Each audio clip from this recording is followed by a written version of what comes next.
예수 그리스도께서 부활하셨습니다. 부활을 소망하며 살아야 부활합니다 라는 제목으로 우리 하나님 말씀을 함께 살펴보도록 하겠습니다. 두 명의 카우보이가 있었어요. 그들은 누군가 훔쳐간 소 한 마리를 찾기 위해서 길을 나섰습니다. 그때 마침 몇 명의 인디안들이 인디안 보호구역을 넘어 탈출해버리는 사건이 벌어졌어요. 그 지방정부에서 인디안 한 명당 현상금 $100를 걸었습니다. 당시 금액으로는 굉장히 큰 거액이었어요. 아무리 생각해봐도 소 한 마리 값보다 인디안이 상금이 더 큰 거예요. 그래서 두 카우보이는요, 소 찾는 것을 포기하고 인디안 사냥하기로 합의봤어요. 그러나 며칠을 헤맸지만 인디안은 발견할 수가 없었습니다. 그 대신 사막에 있는 수많은 방울뱀과 정갈에 시달리며 하루하루를 보내고 있었어요. 그러다 어느 날 두 사람이 초라한 텐트 속에 자고 있는데 밖에서 이상한 소리가 들리는 거예요. 그래서 한 사람이 잠을 깨서 텐트 밖을 쫙 열고 나가 보니까요, 중무장한 수백 명의 인디언들이 막 몰려오고 있는 거예요. 그러자 이 친구가 텐트 속에 잠자고 있는 친구를 막 들어가서 막 깨웠습니다. 야, 빨리 일어나, 빨리 일어나 봐. 이제 우리 큰 부자 됐어.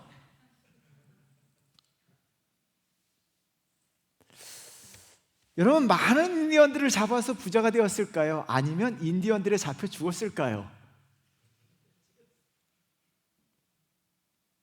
인디언들에게 잡혀 죽었죠. 여러분, 이 카우보이는요, 현상금을 생각하기 때문에 자기의 생명을 바라보지 못하는 어리석음을 범하고 있는 거예요. 현상금 때문에 인디언들이 다 돈으로 보이는 거예요. 사람들이 눈앞에 펼쳐진 현실로 인해 정말 중요한 것이 무엇인지 알지 못하고 살아가요. 여러분들은 어떠십니까? 정말 중요한 것이 무엇입니까? 고린도 교회 성도들도요, 눈앞의 현실로 인해서 세상의 쾌락과 세상의 재미에 빠져서 정말 중요한 것이 무엇인지 놓치고 살아가는 거예요. 교회 다니는 고린도 교회 성도들이요. 그래서 사도 바울은요, 장문의 편지를 썼습니다. 그리고 부활에 대해서 고린도전서 15장 전체를 통해서 부활에 대해서 말씀하고 계세요. 예수 그리스도께서 다시 부활하셨던 것처럼 반드시 부활해야 한다는 거예요. 여러분, 부활을 준비하며 살아야 된다는 거예요. 이 땅의 재미와 쾌락에 눈앞의 현실만 바라보지 말고 부활 신앙을 가슴에 품고 부활을 준비하며 부활을 기대하며 부활을 소망하며 살아야 한다는 거예요. 여러분, 저와 여러분들 반드시 부활을 가슴에 품고 부활을 기대하며 부활을 소망하며 사셔야 될 줄 믿습니다. 왜 이것이 중요할 거예요? 왜 부활을 가슴에 품고 살아가는 것이 중요할 거예요? 여러분, 정말 중요합니다. 이것이 중요한 이유가 있습니다. 신앙의 궤도를 항상 지키게 해주기 때문이에요. 책을 읽다 보니까요, 이런 이야기가 나오더라고요. 인천에서 제주도 가는 비행기는 정해진 항로가 있다라고 이야기해요. 저는 지금까지 비행기를 타면서 모든 비행기는 정해진 항로를 그대로 가는 줄 알고 있었어요. 근데 비행기가요, 정해진 항로에서 벗어날 확률이요, 항로를 지키지 못할 확률이 99%래요. 바람이 쫙 불면요, 비행기가 좌로 가고, 이쪽에서 바람이 쫙 불면요, 비행기가 궤도를 이탈해서 우로 간다는 거예요. 그리고 기압에 의해서 갑자기 비행기가 경로를 이탈해서 아래로 뚝 떨어져요. 여러분, 그런 경험 하셨죠? 그리고 어느 날은 기압에 의해서 비행기가 팍 솟구친다는 거예요. 하지만 기장과 자동 항법 장치에 의해서 원래 정해진 궤도로 끊임없이 돌아온다라고 이야기해요. 좌로 갔다가도 다시 돌아오고 아래로 뚝 떨어졌다가도 자동 항법 장치에 의해서 그 비행기는 정상적인 궤도로 돌아와서 정확한 시간에 정확한 목적지에 도달하게 된다는 거예요. 여러분 마찬가지라는 거예요. 부활 신앙을 가슴에 품고 부활을 소망하며 기대하며 살아갈 이유가 바로 여기 있습니다. 부활을 가슴에 품지 않으면요, 세상 것에 취해서 현실 앞에서 신앙의 경로를 이탈하게 돼요. 수없이 많은 사람들이 아래로 뚝 떨어져서 어떻게 합니까? 경로 이탈하는 거예요. 근데 부활 신앙을 가슴에 품고 살아간다면요, 때로는 밑으로 추락한다 할지라도, 좌로 치우친다 할지라도, 우로 간다 할지라도요, 정상적인 신앙의 궤도를 유지합니다. 그래서 항상 어떻게 해요? 결과적으로 하나님 나라 목적지에 안전하게 도착합니다. 그래서 저와 여러분들 반드시요, 마음속에 내가 다시 부활할 거, 예수 그리스도께서 부활의 첫 열매가 되셔서 부활하셨던 것처럼 저와 여러분들도 반드시 예수 그리스도처럼 부활할 줄 믿습니다. 그래서 우리는 부활의 소망을 가지고 있어야 돼요. 여러분 가슴 안에, 여러분 마음속에 부활의 소망이 있어야 될 줄 믿습니다. 그렇다면 왜 우리가 반드시 부활해야 될까요? 반드시 부활하셔야 돼요. 왜 그럴까요? 부활의 특성 때문인데요. 첫 번째 보면요, 부활은 영광스러운 부활이에요. 저와 여러분들은 하나님 나라에서 영광스러운 모습으로 부활할 줄 믿습니다. 한 점원이 매우 까다로운 진상 고객을 만나게 되었는데요, 여러분 진상들이 꼭 있어요. 그 남자는 쥐약을 사라고 했는데 쥐약을 사러 왔어요. 근데 진상을 떠는 거예요. 쥐약이 굉장히 비싸다고 투덜투덜거리면서 왜 이 쥐약이 비싸냐라고 이야기하는 거예요. 이 쥐약이 스테이크로 만들어졌냐, 왜 이렇게 비싸냐 하고 점원에게 막 따지고 점원에게 막 뭐라 그러는 거예요. 그러자 그 이야기를 듣던 점원이 이 진상 고객에게 이렇게 이야기했습니다. 저 쥐에게는 이것이 최후의 만찬입니다. 최후의 만찬이기 때문에 비쌀 수밖에 없었다는 거죠. 여러분, 쥐나 사람이나 이 땅에서 마지막을 최후의 만찬이라고 부릅니다. 최후가 있어요. 최후가. 그러나 부활을 소망하는 성도들에게는요, 최후의 만찬이 필요가 없습니다. 그리스도인들에게는요, 최후라고 하는 말이 필요가 없습니다. 우리는요, 이 땅에서 죽을 수 있고 죽지만은 하나님 앞에서 영광스러운 존재로 새롭게 시작합니다. 43절 말씀 우리 한번 같이 읽어볼까요? 읽어보도록 하겠습니다. 욕된 것으로 심고 영광스러운 것으로 다시 살아나며 약한 것으로 심고 강한 것으로 다시 살아나며. 여러분 43절은 부활에 있어서 굉장히 중요한 말씀이에요. 욕된 것으로 심고 영광스러운 것으로 다시 살아난다라고 이야기합니다. 욕된 것이라고 하는 헬라어 단어는요, 불명예, 무례, 망신, 굴욕, 수치, 조롱, 이런 단어예요. 우리가 이 땅에 사는 동안 이런 것을 피할 수 없습니다. 인간들은요, 불명예스럽고 망신을 당하고 수치를 당하고 굴욕을 당하고 조롱을 받고 상처를 받으며 살아갈 수밖에 없는 게 인간 실존이라는 거예요. 살아가면서요, 대다수 사람들은요, 그래서 영광스러운 날보다 수치스러운 날, 불명예스러운 날, 망신스러운 날, 상처받는 날이 더 많다는 이야기예요. 모세는 이스라엘 위대한 지도자였습니다. 여러분, 놀라운 기적을 행했어요. 모세가 지팡이를 던질까요? 홍해가 쫙 갈라졌어요. 여러분, 모세의 가슴이 얼마나 벅찰까요? 얼마나 멋있을까요? 그런데 어떤 일이 벌어집니까? 모세가 사람들에게만 박수받고 환영받고 칭찬받고 와, 모세다. 아니요, 이스라엘 백성들이요, 모세를 향해서 원망하고 불평하고, 저거 뭐냐, 모세 죽이자, 돌로 치자.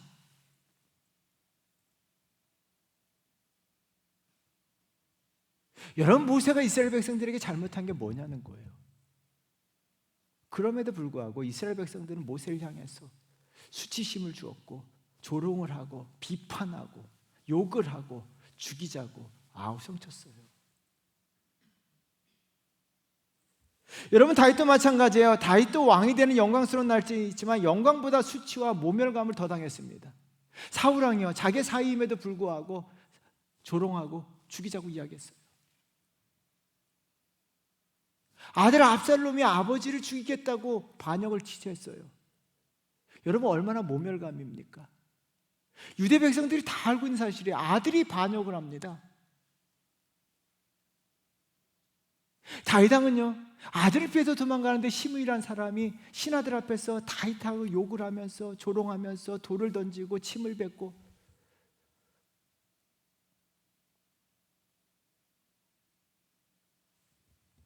여러분 사람들에게 수치와 모욕을 당하고 망신을 당했습니다. 상처받은 게 너무 많아요. 여러분 예수님은 어떻습니까? 예수님은 하나님 아들로 죄가 없으신 분이에요. 누가복음 23장 4절 말씀 우리 한번 같이 읽어보도록 하겠습니다. 빌라도가 대제사장들과 무리에게 이르되 내가 보니 이 사람에게는 죄가 없도다 하니. 여러분 빌라도는요 로마법에 정통한 로마 총독이었습니다. 법통이었어요. 그럼에도 불구하고 법을 가지고 아무리 예수 그리스도의 죄를 찾아봐도 죄가 없는 거예요.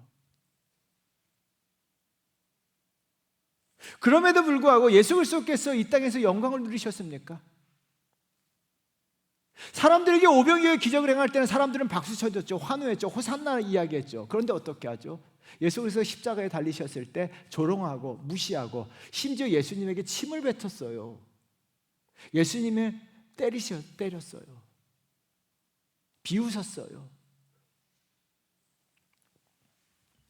여러분 의인이었던 욥의 고백을 한번 볼까요? 욥기 12장 4절 말씀 우리 한번 같이 읽어보도록 하겠습니다.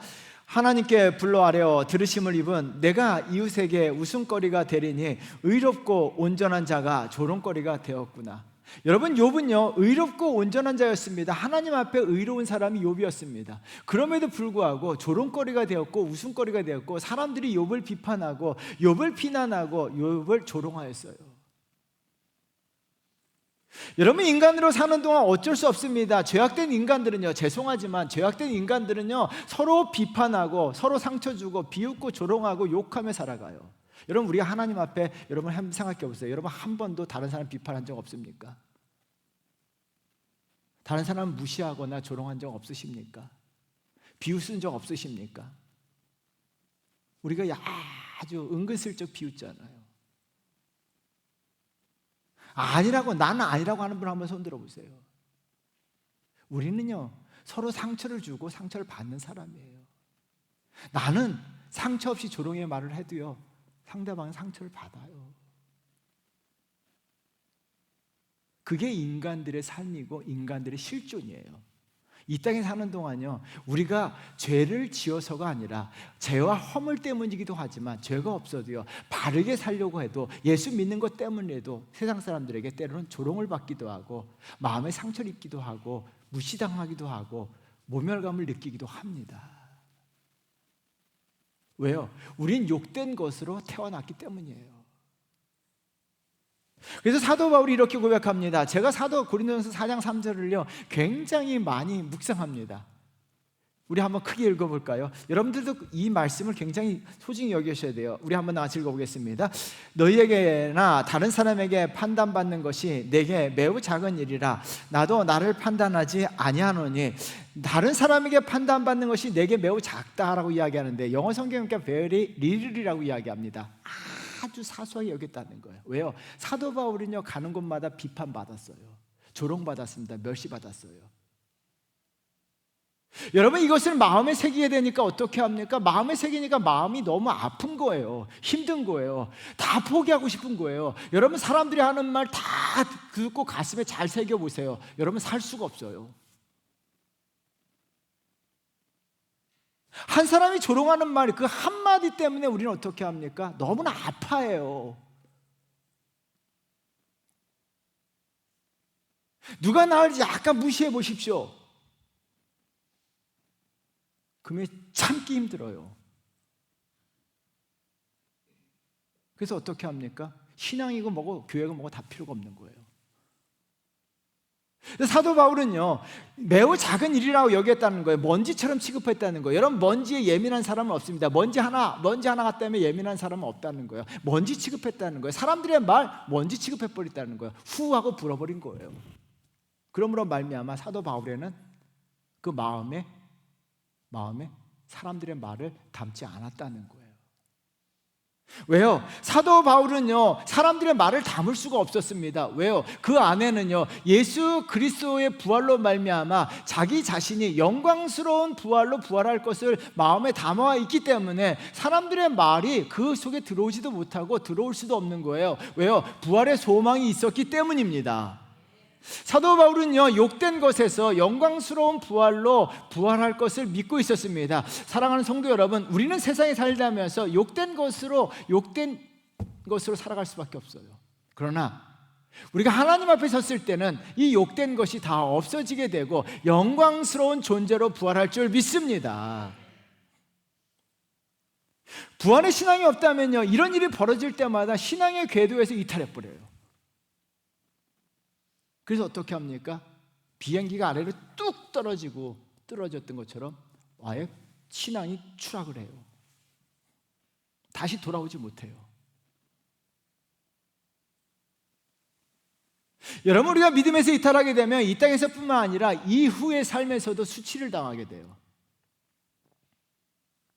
누가복음 16장에 보면 부자와 거지 나사로의 비유가 나오는데요, 부자는요 이 땅에서도 수치를 당하고 나중에 죽음 이후에도 수치를 당합니다. 누가복음 16장 25절 말씀 우리 한번 나같이 읽어보도록 하겠습니다. 아브라함이 이르되 너는 살았을 때 좋은 것을 받았고 나사로는 고난을 받았으니 이것을 기억하라. 이제 그는 여기서 위로를 받고 너는 괴로움을 받느니라. 여러분, 이 괴로움이라고 하는 단어는 수치, 모욕이에요. 이 부자는요, 죽음 이후에도 그의 수치와 모욕당하는 것 계속 지속되었다는 거예요. 여러분, 이 땅에 사는 동안 수치를 당할 수 있습니다. 그럼에도 불구하고 저와 여러분들은 이후에는 하나님으로부터 영광스럽게 부활해야 될 줄 믿습니다. 영광스러운 부활이 있어야 될 줄 믿습니다. 그러므로 말미암아 저와 여러분들은요, 반드시 부활의 소망을 가지고 이 시대를 사셔야 될 줄 믿습니다. 이 땅 사는 동안 부활의 소망이 내 가슴 속에 차고 넘쳐야 될 줄 믿습니다. 왜요? 부활의 소망이 있어야지 신앙을 지켜요. 여러분, 스데반 집사님은 복음을 전하다가 조롱을 당했어요. 아니요, 조롱을 넘어서 사람들에게 무시당하고요, 돌을 던지고 사람들이 스데반 집사를 죽였습니다. 근데 스데반 집사님은요, 그 죽음 앞에서, 그 조롱 앞에서, 사람들의 무시 앞에서요, 신앙의 궤도를 이탈하지 않았어요. 여러분, 사도행전 우리 7장 55절 말씀 우리 한번 크게 읽어보도록 하겠습니다. 읽겠습니다. 스데반이 성령 충만하여 하늘을 우러러 주목하여 하나님의 영광과 및 예수께서 하나님 우편에 서신 것을 보고. 스데반 집사는요, 하나님의 영광을 보았습니다. 그리고 죽었다가 다시 살아나신 예수 그리스도의 영광을 본 거예요. 예수 그리스도께서 부활의 첫 열매가 되시고 예수 그리스도께서 영광스럽게 부활한 것처럼 자기 자신도 예수 그리스도로 영광스럽게 부활할 것을 믿기 때문에 부활의 소망을 가지고 있었기 때문에 욕된 것을 당했음에도 불구하고 스데반 집사님은 어떻게 합니까? 끝까지 신앙의 궤도를 이탈하지 아니하고 죽기까지 신앙을 지켰습니다. 죽기까지 믿음을 지켰습니다. 여러분, 우리도 영광스럽게 부활해야 될 줄 믿어요. 여러분들이 아무리 잘해도요, 아무리 바르게 살려도요, 이 땅에 사는 동안은요, 때로는 수치를 당하고 모욕을 당하고요, 때로는 망신당하기도 하고 불명예스럽기도 하고 상처를 받기도 해요. 그러나 그것이 하나님 앞에서는 우리가 수치와 모욕이 아니라 영광스러운 존재로 부활해야 될 줄 믿습니다. 여러분, 그래서 로마서 8장 30절 말씀 우리 한번 크게 읽어보도록 할까요? 읽어보도록 하겠습니다. 미리 정하신 그들을 또한 부르시고 부르신 그들을 또한 의롭다 하시고 의롭다 하신 그들을 또한 영화롭게 하셨느니라. 미리 정하신 그들을 부르시고 그들을 의롭다 하시고 그들을 영화롭게 하셨다라고 이야기합니다. 저와 여러분들, 로마서 8장 30절에 나와 있는 그들이 저와 여러분들이 되어야 될 줄 믿습니다. 그들이 저와 여러분들이 되어야 될 줄 믿습니다. 저와 여러분들이 하나님 앞에 영화스럽게 영광스러운 존재로 다시 부활해야 될 줄 믿습니다. 그러기 위해서는요, 여러분, 세상에서 욕된 것으로 내 삶에 찾아봐도요, 끝까지 신앙 궤도를 이탈해서는 안 돼요. 부활의 소망 가지고 힘차게 사셔야 될 줄 믿습니다. 따라하겠습니다. 크게 따라하세요. 나는 영광스럽게 부활합니다. 아멘. 다시 한번 합니다. 나는 영광스럽게 부활합니다. 아멘. 반드시요. 저와 여러분들 하나님 앞에 영광스러운 존재로 부활하시기를 주의 이름으로 축원드립니다. 두 번째는요, 부활은 완전함의 부활이에요. 여기에 그림이 있어요. 그림을 한번 보시면 무슨 그림인가요? 혹시 이 그림이 무엇인지 모르시는 분 계신가요? 레오나르도 다빈치의 모나리자라는 그림이죠. 너무나 유명하고 세계에서 가장 유명하고 값을 매길 수 없는 값비싼 그림이에요. 레오나르도 다빈치가 인체공학을 연구해서 가장 완벽한 얼굴 대칭을 이뤘다라고 이야기합니다. 그리고 인간이 품을 수 있는 가장 완벽한 미소를 띄었다라고 이야기해요. 여러분, 이 미소 띈 얼굴 속에 무엇이 보입니까? 그림을 한번 잘 보세요. 저도 이 그림을 직접 봤어요.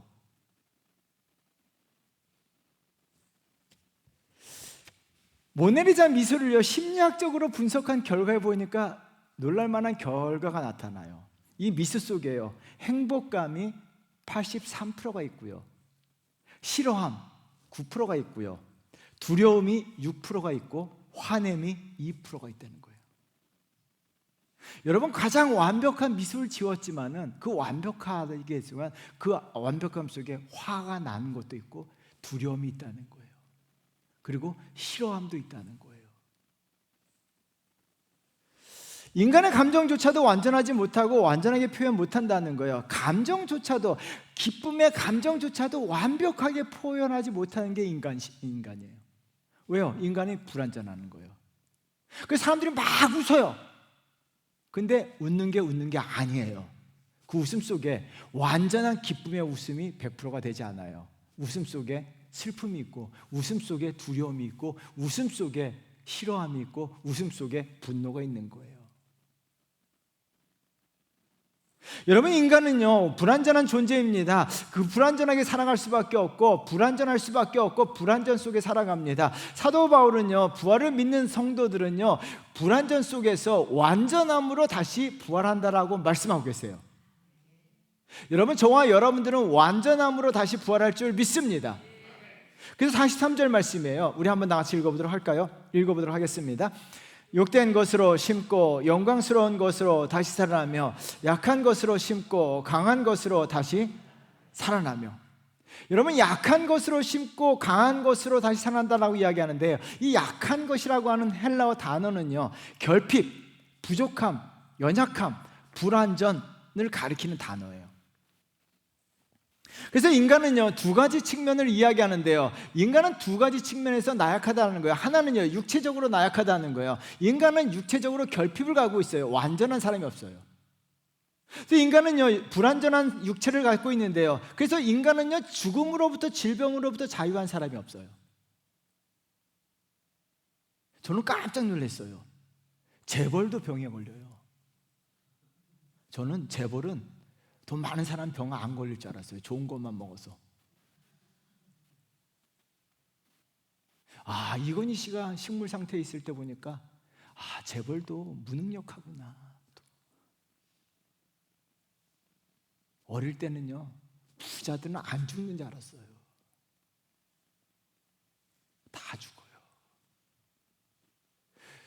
제가 어릴 때는요, 의사 선생님은 안 아픈 줄 알았어요. 그래서 의사 되고 싶은 마음이 조금 있었어요. 왜요? 의사 되면 자기 병 고치면 되니까. 의사가요, 암에 걸리더라고요. 의사 선생이, 그 유명한, 세계적인 유명한 의사가 죽더라고요.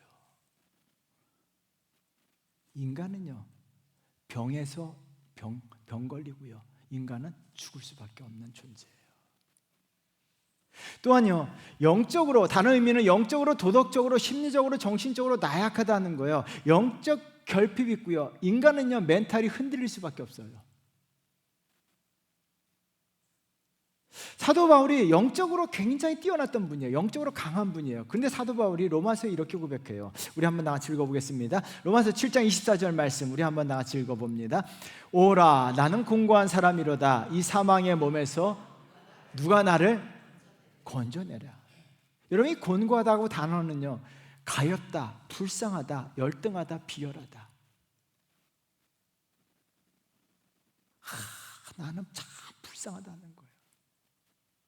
나는 열등하다는 거예요. 나는 비참하다는 거예요. 사도 바울이 그렇게 느낀 거예요.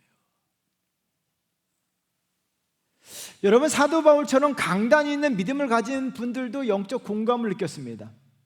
노벨 평화상을 받고 세계인의 존경을 한 몸에 받았던 마더 테레사. 마더 테레사가요, 굉장히 강단이 있는 여성이잖아요. 작지만요, 아주 강한 여성이잖아요. 근데 마더 테레사가 자필 일기를 이렇게 썼더라고요. 우리 한번 다 같이 읽어볼까요? 마더 테레사 일기입니다. 읽어보겠습니다. 나에게는 그 침묵과 공허가 너무 큽니다. 기도할 동안 혀를 움직이려고 해도 말할 수 없습니다. 마치 모든 것이 죽은 것처럼 내 안에서 너무나 끔찍한 어둠이 있습니다. 마더 테레사는 영적으로 흔들림이 없고 늘 기도하고 말씀 보는 사람이었음에도 불구하고 안에는 영적 공허함과 영적 어둠이 있었다라고 고백해요. 여러분, 우리도 마찬가지예요. 인간은 약한 존재입니다. 정신적으로 영적으로 공허함이 찾아와요. 불안전하기 때문에 신앙생활에도 공허함이 찾아와요. 신앙생활하면서도 공허함이 찾아와요. 내가 뭐 하는 짓인가 하는 생각이 들어요.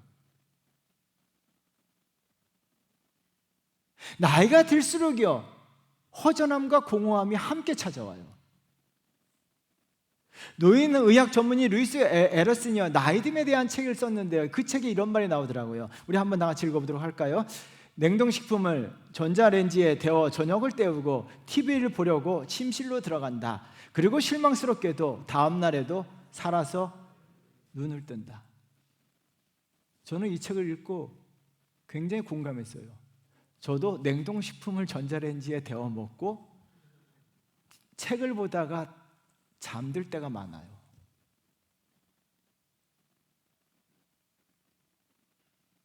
나이가 들면요, 인생이 참 허전함이에요. 허전하다는 거예요. 허전함이 찾아오면서 함께 찾아오는 게 공허함이에요. 그래서 가끔 그렇게 표현하신 분들이 있어요. 뚜렷한 이유 없이 가슴에 구멍이 뻥 뚫린 것 같다는 거예요. 심리학자들은 이것을요, 실존적 진공 상태라고 이야기해요. 뭐 어려운 말로 이야기하지만 공허하다는 거예요.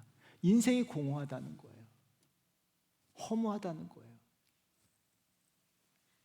여러분, 인간 실존이라는 거예요. 영적 공고함, 영적 무기력힘이 찾아옵니다. 기도도 안 되고요. 여러분, 영적으로요, 그래서 어떻게 합니까? 신앙생활을 오래 한 사람이요, 영적으로 더 좋아져야 됨에도 불구하고 그렇지 못하고 영적 공허함으로 인해서,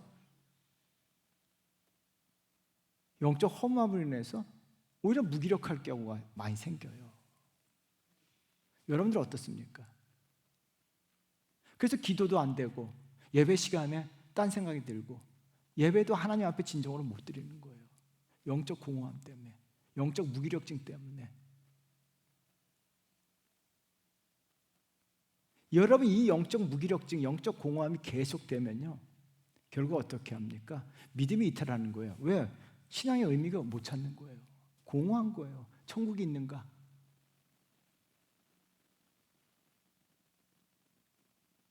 (40년을) 넘게 신앙생활 하신 분이 저에게 이렇게 질문하더라고요. 목사님, 구원 받았는지 의심이 들어요.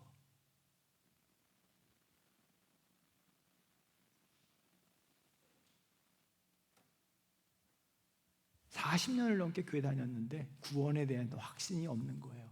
영적 공허함 때문에.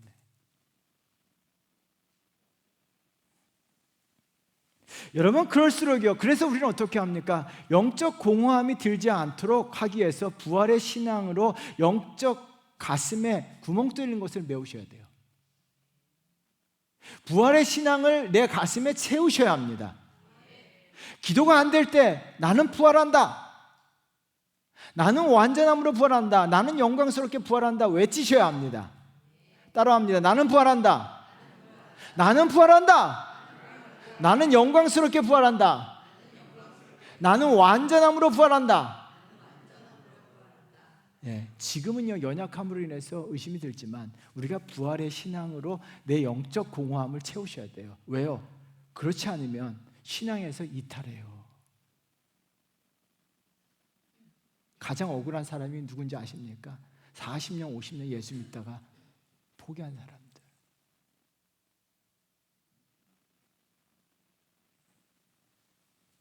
여러분, 그러므로 우리는요 부활의 신앙으로 내 가슴을 채우셔야 됩니다. 여러분, 예수 그리스도께서 부활하셨던 것처럼 저와 여러분들 반드시 부활할 줄 믿습니다. 그 부활은요 영광스러운 부활뿐만 아니라 완전함으로 부활인데요, 나약함에서 약한 것에서 완전함으로 부활합니다. 완벽한 부활인데요, 요한계시록 21장 4절 말씀 우리 한번 같이 읽어보도록 하겠습니다.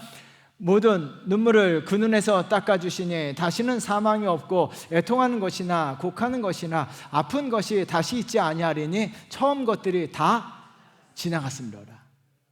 죄송하지만요 저희 어머니가 이 말씀을 굉장히 좋아하셨어요. 저희 어릴 때 저희 어머님은 너무 아프셔서 방에 누워 계셨어요. 너무 아프니까 이 말씀이 너무 간절하게 다가오는 거예요. 그래서 저희 어머니가 이렇게 기도하셨어요. 주님, 나 빨리 가고 싶어요. 주님 앞으로.